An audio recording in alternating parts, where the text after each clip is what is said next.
Ibrahim Niasse, le cheikh al-Islam, El-Hadji Ibrahim ibn El-Hadji Abdoulaye Niasse, ou Baye Niasse, né en 1900 à Taïba Niassène et mort le 26 juillet 1975 à Londres, est un savant, maître soufi sénégalais, ainsi qu'un khalife de la confrérie Tijaniya. Dans cette vidéo, entrez dans la biographie du cheikh Ibrahim Niasse. La position stratégique de Kaolack, centre du Sénégal, et les relations suivies de son père, Abdoulaye Niasse, avec les lettrés du Sénégal, de la Mauritanie et l'Afrique du Nord, font de sa maison paternelle un endroit privilégié où le jeune Ibrahim étudie non seulement les sciences religieuses, exégèse, jurisprudence, théologie, grammaire arabe, rhétorique, métrique, biographie du prophète, etc., mais également acquiert un goût prononcé pour le mysticisme musulman. Son premier ouvrage, Ruh al-Adab, écrit à l'âge de 21 ans, Ibrahim Niasse écrit à la fin de son ouvrage lorsqu'il avait 21 ans quand il rédigea son œuvre,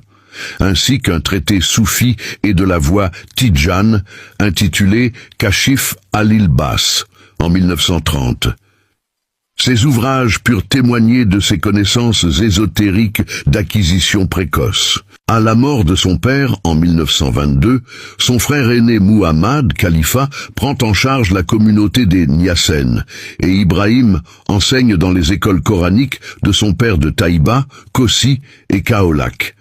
Son érudition et sa piété lui attirent très vite de nombreux adeptes. Dès 1930, il se proclame héritier spirituel de Ahmed Tidjani et obtient l'allégeance massive des disciples de son père ainsi que celle de nombreux cheikhs maures qui l'initient à la tarbiya, initiation mystique, dont le but est de parvenir à la ma'arifa, nose, initiation qui marque la spécificité de sa branche de la Tijaniya. Toutefois, son audience reste limitée jusqu'en 1937, année où il effectue son premier pèlerinage à la Mecque et y rencontre l'émir de Kano, nord du Nigeria, Abdoulaye Bayero, qui renouvelle son affiliation à la Tijaniya auprès de lui et l'invite à Kano.